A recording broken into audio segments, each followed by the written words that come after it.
ತಗೊಳ್ಳಿ.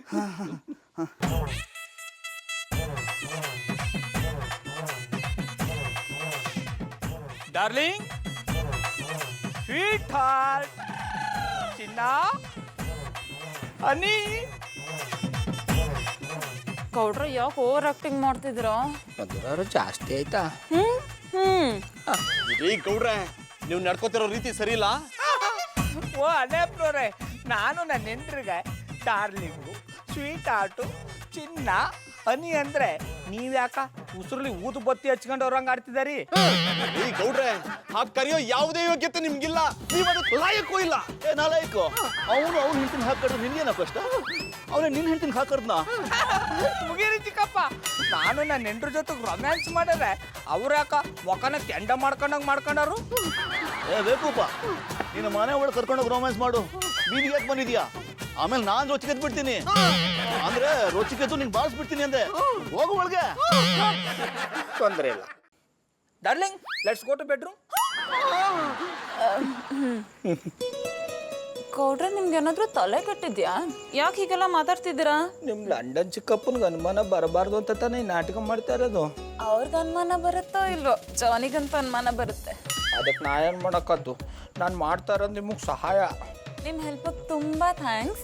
ನಂಗೆ ಜಾನಿ ಬಿಟ್ಟು ಬೇರೆ ಯಾರಾದರೂ ಡಾರ್ಲಿಂಗ್ ಅಂತ ಕರೆದ್ರೆ ಕೊಲೆ ಮಾಡೋಷ್ಟು ಸಿಟ್ಟು ಬರುತ್ತೆ. ಆಯ್ತು ಬಿಡಿ, ಕರಿಯಲ್ಲ. ಒಳಗೆ ಹೋಗೋಣ ಡಾರ್ಲಿಂಗ್. ಸರಿ ಮಧುರವ್ರೆ.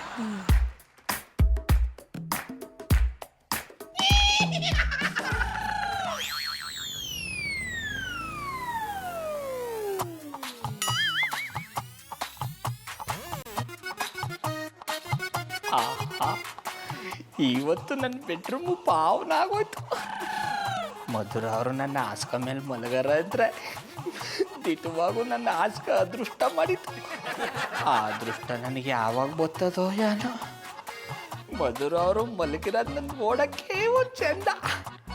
ಗಾದೆನೇ ಇಲ್ವಾ, ಗಂಡಸು ನಿಂತಾಗ ಚಂದ, ಹೆಂಗಸು ಮಲಗಿದಾಗ ಚಂದ ಅಂತ.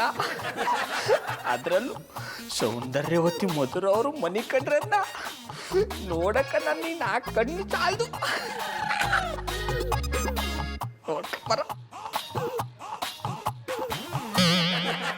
ಎಲ್ಲಿಗೆ ಹೊರಟದು? ಆಡ ಕಲ್ತಿಬಿಟ್ರು. ಇನ್ನೂ ಮನೆ ಕಟ್ಟಿಲ್ವಾ? ಮಲಗಿದ್ದೆ. ನೀವು ಮೇಲೆ ಹೋಗ್ಲಿಕ್ಕೆ ಹೊರಟ್ರಲ್ಲ, ಆಗ ನನಗೆ ಎಚ್ಚರಿಕೆ ಆಯ್ತು. ಇನ್ನು ಮಲಗಿ. ಆಡ ಕಲ್ತಿಬಿಟ್ರು. ಮ್ಯಾಲ್ಕ್ ಹೋಗ್ಬಿಟ್ಟು ಗಾಳಿ ತಗೊಂಬತ್ತೀನಿ ನಿಮ್ಮ ಮನಿಕ. ಎಂಥದಕ್ಕೆ? ಕೆಳಗಿದ್ರೆ ಗಾಳಿ ತಗೊಳ್ಳಿಕ್ಕೆ ಆಗೋದಿಲ್ವಾ? ಮೇಲೆ ಹೋಗ್ಬೇಕಾ? ಸುಮ್ಮನೆ ಮಲಗಿ. ಆಡ ನಾವೊಬ್ಬ ಗಾಳಿ ತಗೊಂಬಿಟ್ರೆ ಆಯ್ತಾ? ಪಾಪ ಮಧುರ ಅವ್ರಿಗೆ ಗಾಳಿ ಬರ್ತಾ ಇದ್ವು ಅಂತ ನೋಡ್ಕೊಂಬತ್ತೀನಿ ಮನಿಕಪ್ಪ. ನಾನು ಮೇಲೆ ಕಿಟಕಿ ಬಾಗಿಲೆಲ್ಲ ಓಪನ್ ಇಟ್ಟು ಬಂದಿದ್ದೇನೆ. ಅಲ್ಲಿ ಗಾಳಿ ಬರ್ತದೆ, ಅವ್ರು ಮಲಗ್ತಾರೆ. ನೀವು ಸುಮ್ಮನೆ ಮಲಗಿ. ಅಯ್ಯೋ ತಡ್ಪಟ್ಟಿರ್ತದೆ ಅವ್ರಿಗೆ. ಇದು ಹೊಸ ಜಾಗ ಕೂಡ. ನಿದ್ದೆ ಬಂದ ಇಲ್ಲಿ ಕೇಳ್ಕೊಂಬತ್ತೀನಿ ನಿಮ್ಮ ಮನಿಕ. ಎಂತ ನೀವು ಅವ್ರ ಆಚೆಗೆಯಲ್ಲಿ ಮುಳ್ಳೆಂತಾದ್ರೂ ತುರುಕಿಸಿಟ್ಟಿದ್ದೀರಾ? ಅದ್ರಲ್ಲಿ ಇರೋದು ಅಕ್ಕಿ ಅಲ್ವಾ? ಅವ್ರು ಮಲಗ್ತಾರೆ, ಸುಮ್ಮನೆ ಮಲಗಿ. ಅವರು ನಮ್ಮ ಮಟ್ಟಿಗೆ ಬಂದಿರೋ ಅತಿಥಿ ಕೂಡ. ಅತಿಥಿ ಯೋಗಕ್ಷೇಮನ ವಿಚಾರಿಸ್ಕೋಬೇಕಂತ ನಮ್ಮ ಕರ್ತವ್ಯ. ಅತಿಥಿಯ ಯೋಗಕ್ಷೇಮವನ್ನು ಎಚ್ಚರಿಕೆ ಇರುವಾಗ ವಿಚಾರಿಸಬೇಕು, ಮಲಗಿರುವಾಗಲ್ಲ. ಅದನ್ನೇ ಮನಸ್ಸಿನಲ್ಲಿ ಇಟ್ಕೊಂಡು ಯೋಚನೆ ಮಾಡ್ತಾ ಇದ್ದೀಯಾ? ಮೊದಲು ಅದರಿಂದ ಹೊರಗಡೆ ಬಾ. ನಾನೇನು ಯೋಚನೆ ಮಾಡ್ತಿಲ್ಲ ಅಜ್ಜಿ. ನಿನ್ನ ಚಿಕ್ಕ ಮಗುವಿಂದ ನೋಡ್ತಾ ಇದ್ದೀನಿ. ಯಾವುದಾದ್ರೂ ಯೋಚನೆಯಿಂದ ಹೊರಗಡೆ ಬಂದೆ ಅಂತ ನೀನು ಮಾತು ಹೇಳಿದ್ರು ನಿನ್ನ ಮನಸ್ಸೆಲ್ಲ ಅದರಲ್ಲೇ ಇರುತ್ತೆ. ಅದಿತಿ, ಯಾವುದ್ರ ಬಗ್ಗೆ ಯೋಚನೆ ಮಾಡ್ತಿದ್ಯಾ?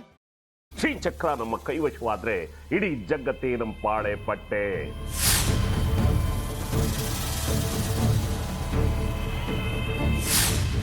ನಾವಿದೀವಲ್ಲ, ನೀನ್ ಯಾಕೆ ಚಿಂತೆ? ನಮ್ಮ ಆಸೆಗಳೆಲ್ಲ ಪೂರೈಸುತ್ತೆ. ಅದಕ್ಕೆ ನಾನು ಹೇಳಿದ್ದು ನಮ್ಮ ಜೊತೆ ಕೈ ಜೋಡಿಸು ಅಂತ.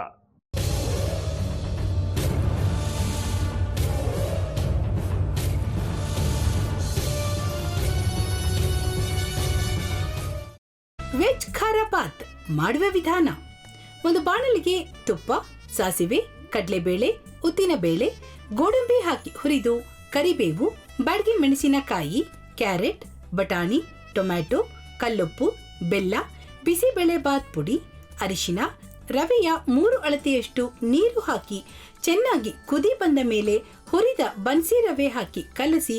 ಈಗ ವೆಜ್ ಖಾರ ಬಾತ್ ಸವಿಯಲು.